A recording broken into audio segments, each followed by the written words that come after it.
जय बच्चों, आज हम बात कर रहे हैं एक इंपोर्टेंट टॉपिक जिसका नाम है magnetic field inside a solenoid.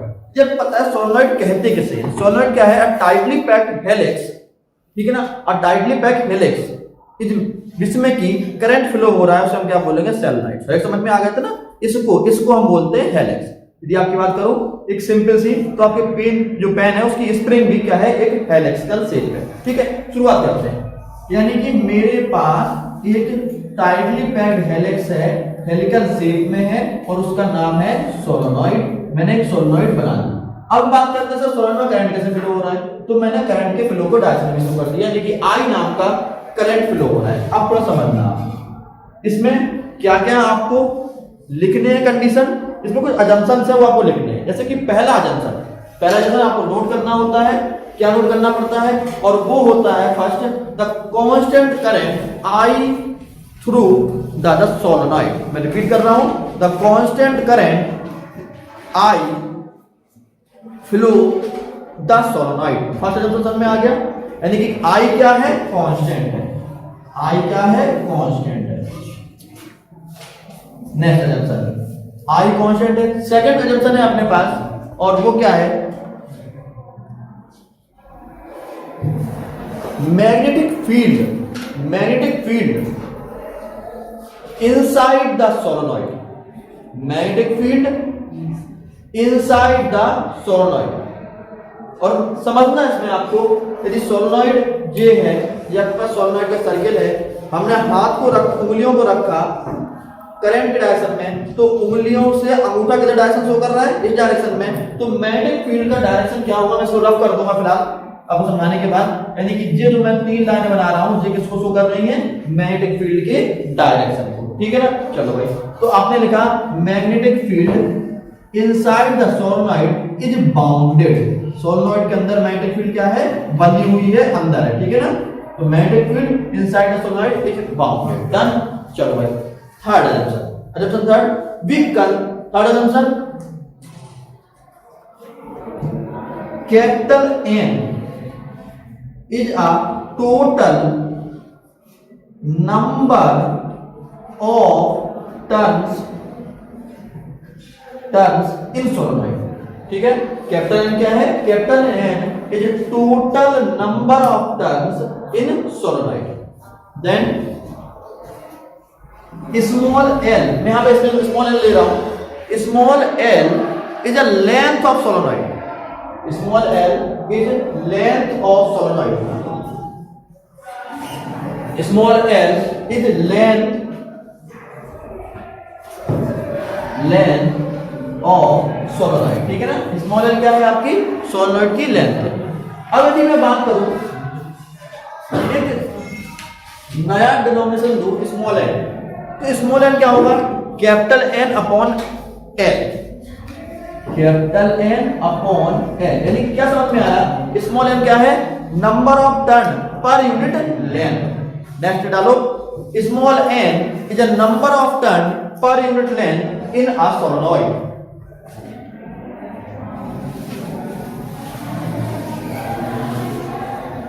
Number of turn per unit length in the solenoid. Number of turn per unit length in the solenoid क्या है? स्मॉल n हो गया। आपने कुछ कंडीशन नोट कर ली, समझ ली। ठीक है, अब आते हैं इस पर।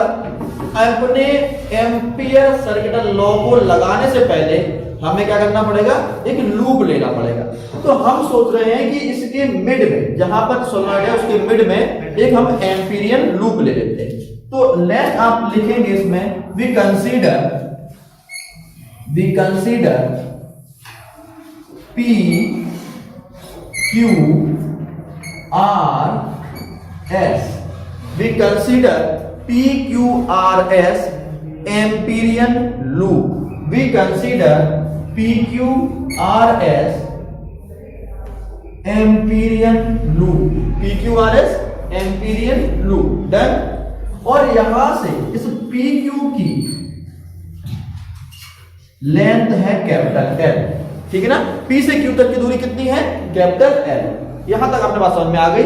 यानी पहला आई करंट फ्लो हो रहा है, दूसरा इसमें मैग्नेटिक फील्ड इनसाइड बाउंडेड है, तीसरा आपने देखा कि स्मॉल n क्या है, स्मॉल n है आपका number of turn per unit length of a solenoid. चौथा point we consider a amperian loop PQRS। अब एम्पीरियन लूप है तो आपको पता होगा उसका डीएल एलिमेंट है और डीएल एलिमेंट वेक्टर क्वांटिटी है, इसलिए उस वेक्टर क्वांटिटी के लिए मैं डायरेक्शन शो कर रखा है P2Q, Q2R, R2S और S2P। This is the direction of DL element. Done.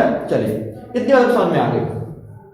अब और देखना बेटा, यदि मैं इसमें वायु सेवर्ट लॉ लगाऊंगा तो बहुत टफ हो जाएगा। सिर्फ सिंपल सा लगा रहा हूं मैं आपको ampere circuital law.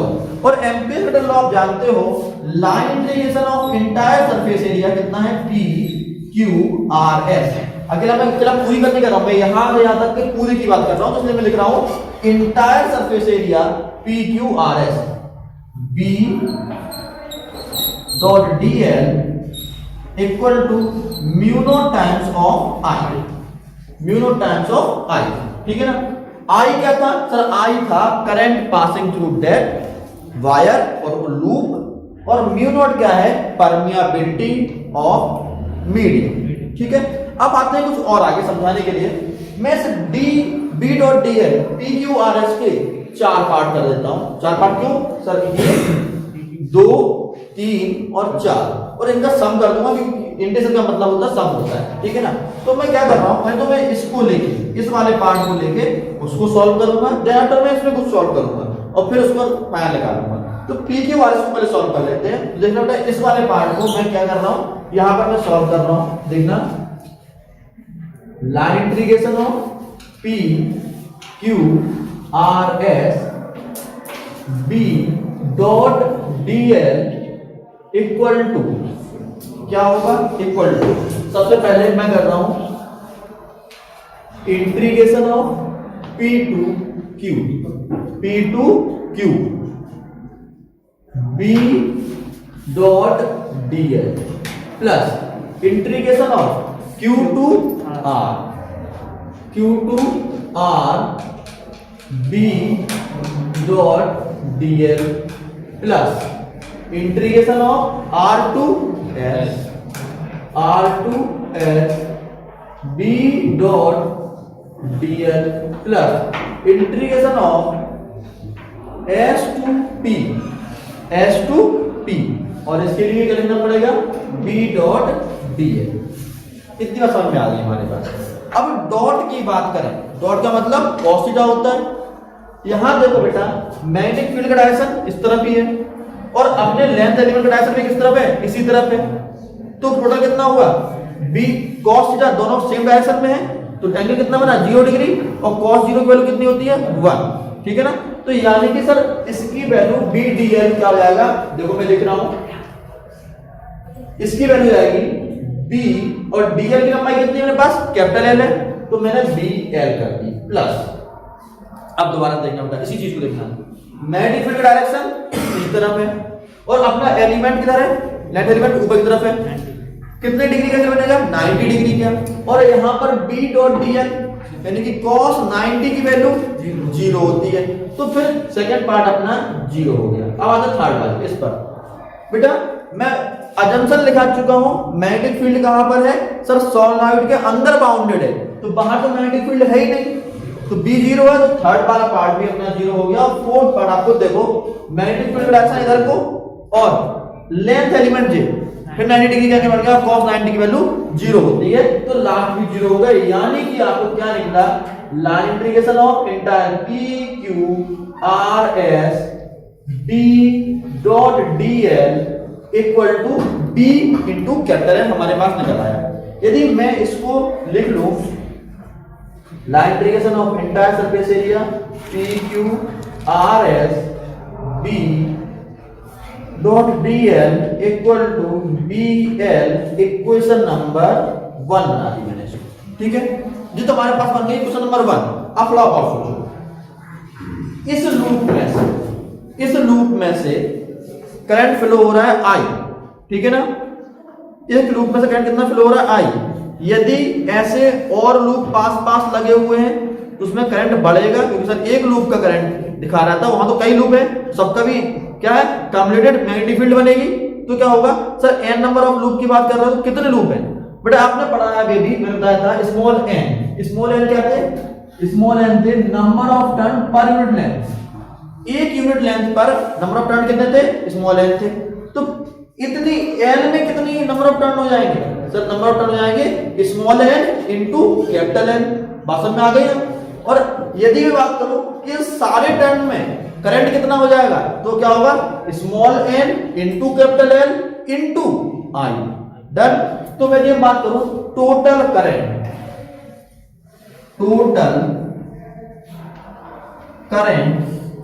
Equal to कितना होगा n क्या था नंबर ऑफ टर्न किसमें अब पूरे इसने यहां तक की लेंथ में कितने टर्न होंगे उनका मल्टीप्लाई इनटू कैपिटल N अब कितना एक टर्न में करंट कितना फ्लो हो रहा है I तो सब में कितना हो जाएगा इनटू I ठीक है ना यदि मैं इस वैल्यू को अपने इस एम्पियर सर्किटल लॉ की वैल्यू में रखूं तो फिर क्या निकलता है वो देखते हैं इसको मैं इक्वेशन नंबर 2 दे रहा हूं और इसको मैं दे रहा हूं equation number 1 put equation 1 and 2 equation 1 and 2 in equation A मैं ए में पुट कर रहा हूं क्या रखेंगे भाई line division of P line division of entire surface area P Q R S B dot D L क्या निकल गया अपने पास बी कैपिटल है तो मैं लिख रहा हूं उसके पे बी कैपिटल है इक्वल टू कितना आएगा मेरे लिए देखना म्यू नॉट तो लगाना है तो ये अपना म्यू नॉट हो गया ठीक है ना और आई कितना है आई टोटल जाएगा लगेगा यानी कि n into capital L into I कुछ कट रहा है हाँ कट रहा है तो B इक्वल टू निकला अपने पास म्यू नॉट n I ये क्या है किसी सोलोनॉइड से बनने वाला मैग्नेटिक फील्ड कहां पर मिड में यदि हम बात करें सर किनारे की बात करोगे किस जगह पर जहां मैंने हाथ रखा था किनारे पे बात करोगे तो किनारे पर मैग्नेटिक फील्ड कितना होगा किनारे पर मैग्नेटिक फील्ड होगा इसका आधा म्यू नॉट n I लेकिन हम इसको डेरिवेट नहीं करना हमें कितना डेरिवेट करना है किसी सोलेनॉइड के उसके मिड पर कितनी वैल्यू होगी मैग्नेटिक फील्ड की तो b equal to mu naught n I होगी अरे समझ में आ गया होगा समझ में आ गया नोट कर लो या फिर स्क्रीनशॉट ले लो फिर आप मिलते हैं नेक्स्ट वीडियो पहले में ठीक है हाँ बेटा नेक्स्ट टॉपिक तुम्हारा जो है force between two parallel conductor या फिर द एम्पियर कैसे सॉल्व करना है और क्या है थोड़ा देखना है एम्पियर ने एक ऑब्जर्वेशन करने के बाद डिफाइन किया कैसे किया समझना एम्पियर ने दो मैं पहले हिंदी समझाऊंगा फिर उसको इंग्लिश में लिख लेना भले दो लंबे straight current carrying conductor wire लिए दोबारा बोल रहा हूं एम्पियर ने दो लंबे स्ट्रेट करंट कैरिंग वायर लिए ठीक है ना इन्फिनिटी लॉन्ग थे क्रॉस सेक्शन एरिया फिक्स था कहीं पतले और मोटे नहीं थे नेक्स्ट उनको 1 मीटर दूरी पर रखा वैक्यूम में 1 मीटर दूरी पर वैक्यूम में रखा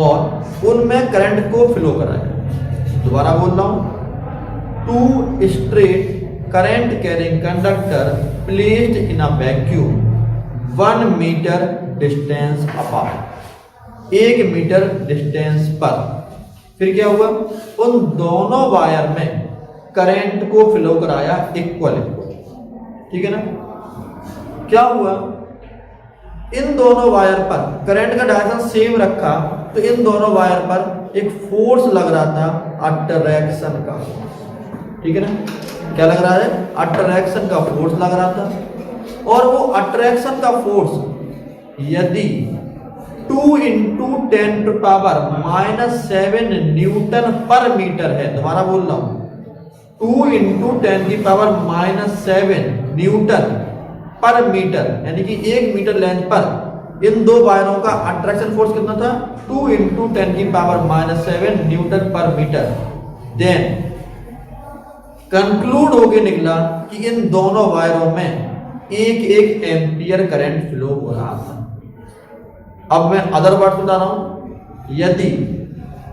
यदि दो straight current carrying wire vacuum में रखे और जिनकी दूरी 1 मीटर दूर पर है, उन वायर में 1 एम्पियर करंट फ्लो कराएं, तो उन दोनों वायर के बीच लगने वाला अट्रैक्शन फोर्स 2 × 10⁻⁷ न्यूटन पर मीटर होगा।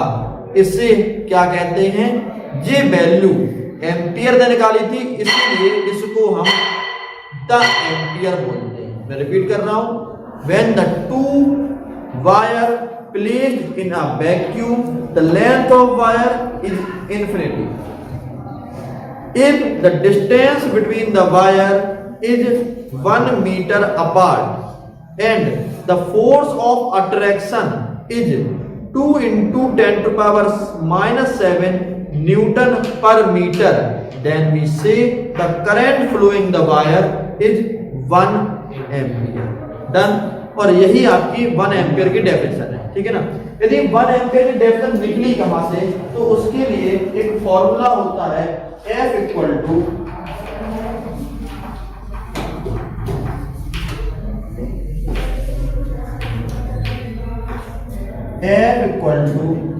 μ0 IAIB। I क्या है? करंट पहले वायर में, IB क्या है? करंट दूसरे वायर में। μ0 IAIB अपॉन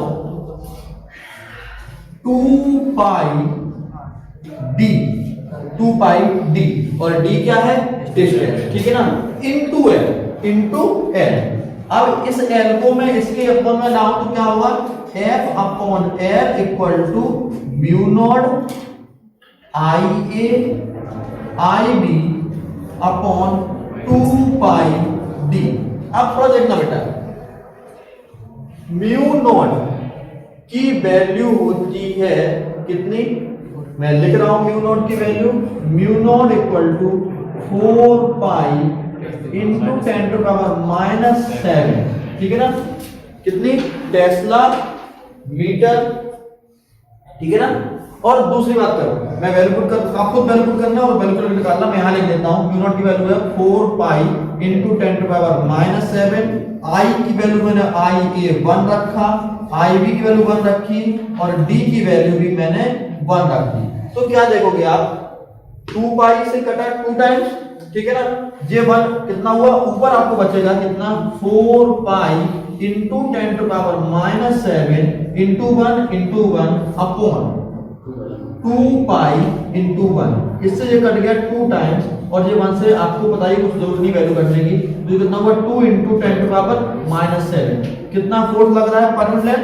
2 × 10⁻⁷। बेटा इस वैल्यू का यदि फोर्स लगे तो क्या कहा था न्यूटन ने कि जिन दो वायर के बीच 1 मीटर की डिस्टेंस थी, तो इनमें बहने वाला करंट IA और IB कितना था? 1 एम्पियर था। और फोर्स कितना लग रहा है इनके बीच में? फोर्स लग रहा है, फोर्स पर यूनिट कितना? 2 × 10⁻⁷ न्यूटन पर मीटर, ठीक है ना। और यहां से 1 एम्पियर की डेफिनेशन निकली थी। आपको इस फॉर्मूले को तो याद रखना ही रखना है, इसका डेरिवेशन हम करेंगे कल, ठीक है ना। आई थिंक समझ में आ गया होगा 1 एम्पियर को कैसे डिफाइन करेंगे। 1 एम्पियर को डिफाइन करने के लिए एक बार केवल इतना ही आ गया था कि केवल फॉर्मूला लिखो 1 एम्पियर को डिफाइन करने के लिए फॉर्मूला क्या है। तो फॉर्मूला आपका हो जाइए 1 एम्पियर को डिफाइन करने के लिए क्या होता है? F = μ0 IAIB × L/2πd, ठीक है ना। चलो भाई मिलते हैं नेक्स्ट वीडियो में, गुड बाय।